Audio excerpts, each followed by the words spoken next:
This happened when I was 12 years old. I was living with my father in a small place in India. There weren't a lot of houses nearby. We were pretty much isolated and surrounded by wilderness.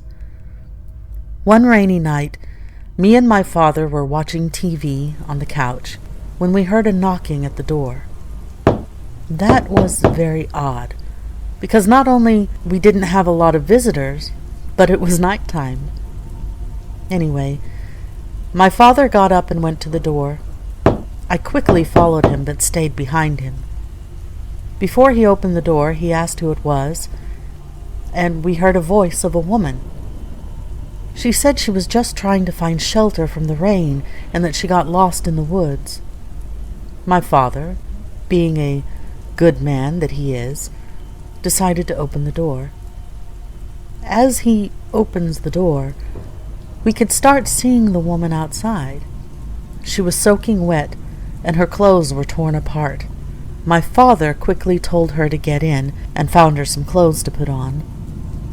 My father told me to go to sleep, but I was curious with that woman being there, so I pretended I went to sleep and stayed watching them both.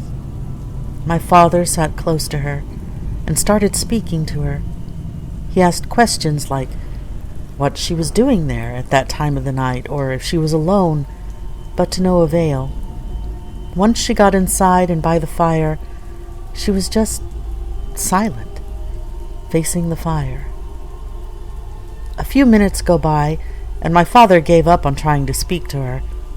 So he gets up and prepares himself to leave the room when she starts mumbling something. He stopped and looked at her. I couldn't really understand what she was saying, but I believe she kept repeating the words, "I lost him." My father sat down again by her side and tried to speak to her, but she kept looking at the fire, emotionless, and kept mumbling what I think was the same words. I had a bad feeling about this. Something was off about that woman, and I was worried with my father's safety. The mumbling continued a few more seconds. My father then tried to touch her shoulder, to have her attention, and as soon as he touched her, she quickly turned her head to him. This time, she had a different look. Her eyes were bloodshot red, and she started getting up, and to this day, I swear what happened next is true. When she got up, her feet weren't touching the ground. She was levitating, and that's not all. Her face was completely different from before. She looked like a witch. Her hair turned gray and old, and her face wrinkled. I ran to my father, and together we ran out of the house, leaving that creature alone there screaming. I remember running that entire night with my father, looking for a safe place to stay, and after many, many miles of running, we encountered a local village. My father and I never spoke about this with each other, and I sincerely hope we never encounter that thing ever again.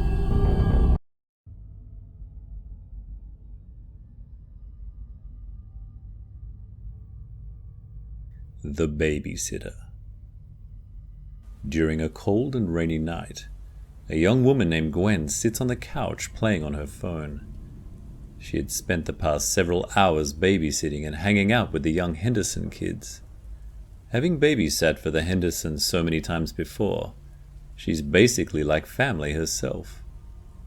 With the kids all tucked in and their parents not scheduled to return anytime soon, she figured she'd relax for the rest of the night and try to catch up with her friend Liz.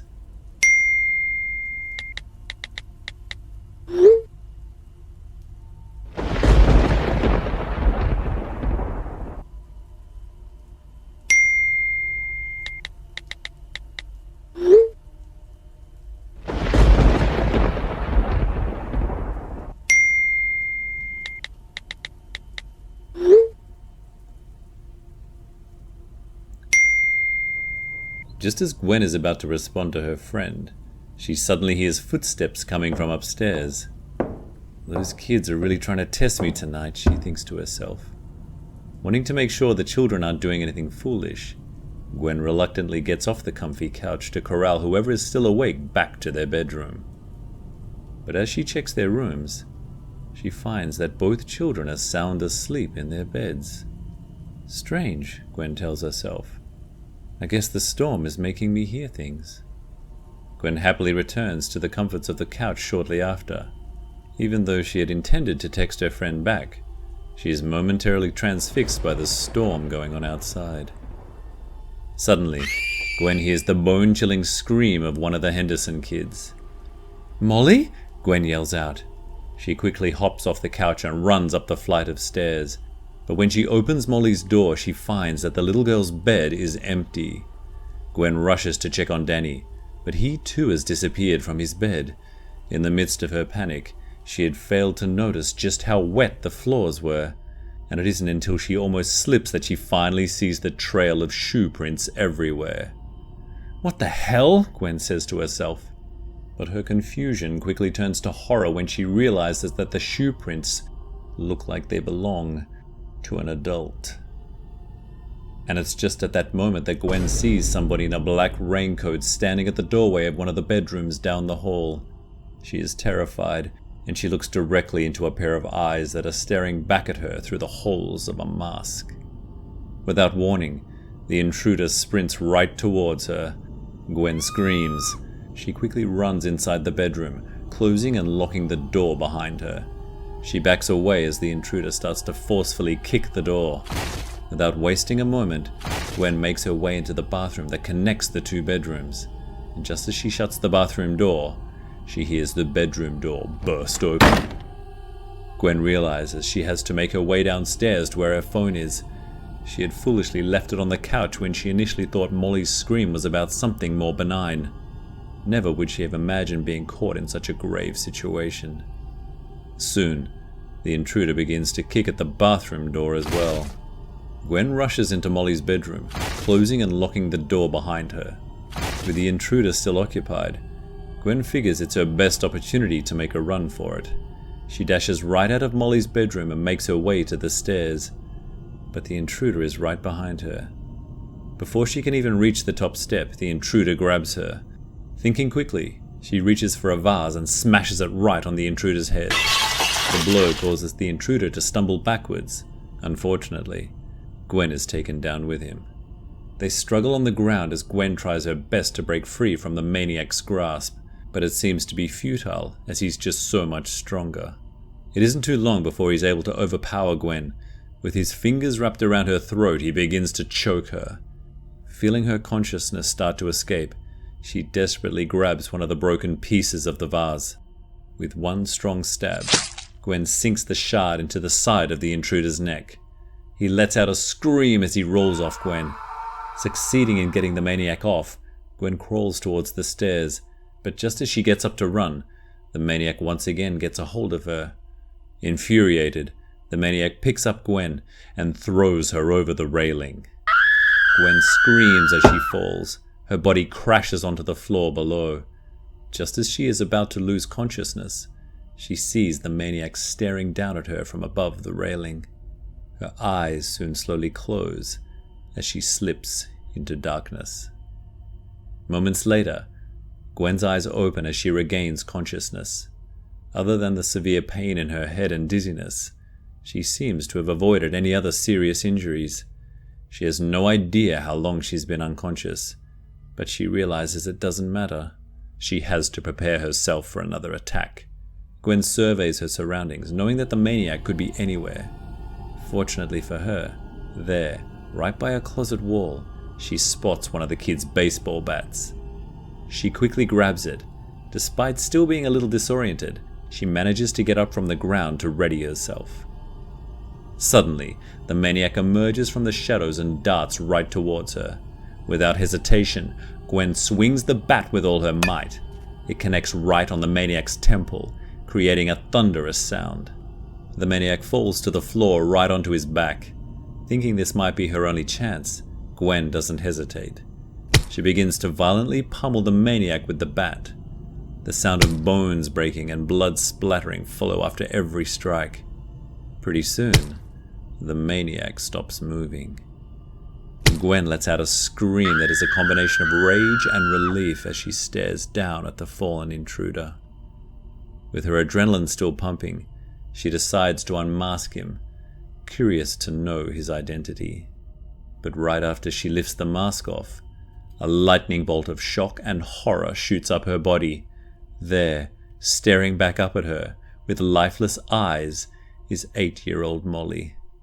Duct tape had been wrapped around her mouth, preventing her from being able to scream or say anything. With her hands trembling, Gwen proceeds to lift up the raincoat. She is inundated with even more horror. Underneath, it is the bloodied mush of Molly's 12-year-old brother Danny. He too had been wrapped with duct tape to prevent him from making a sound. The maniac had also used the tape to sit Molly right on top of her brother's shoulders. It must have happened while she was unconscious, Gwen thinks to herself. The ghastly sight is too much for her. She falls to her knees right next to the bloodied and lifeless bodies of the Henderson kids. With tears raining from her eyes, she lets out a scream of pure agony, devastated by what she's just done. Overcome with grief, Gwen fails to notice the maniac emerging from the dark right behind her. I live with my mother. For safety reasons, I will keep names and my hometown hidden. My story goes back to when I was 14. It all started one night while watching TV with my mother. I could hear whispers. I couldn't understand where they were coming from, but they were there. My mother wasn't listening, so I figured it was nothing. The next day, I was alone in the afternoon while my mother was at work, and I could hear the voices coming from the kitchen. This time, the voices were louder, and at the same time, I started having images in my head. I didn't know what they meant, but I was afraid. Paralysis took over my body while the whispers got stronger, until my mother arrived home and it all stopped. I tried speaking with my mother about this, but she didn't understand what I was talking about, and she brushed it off as nothing. Later that night, we were together watching TV when the whispers started again. With it came also the visions, this time more of them, and I could make out what they looked like. It was people, disfigured, until I fainted. When I woke up, my mother was standing in front of me, worried, sick, and trying to speak, but I couldn't listen. The whispers were too loud, and that's when it happened. My mother was raised into the air and tossed against the wall. I was still paralyzed, but I saw two figures in front of my mother. I could only see their silhouettes. My mother started screaming from the top of her lungs for help. Luckily, one of our neighbors listened and came running, and as soon as he arrived, the figures disappeared. We moved out that night and never went back to that house again. Till today, I haven't seen those dark figures again, and I hope it stays that way.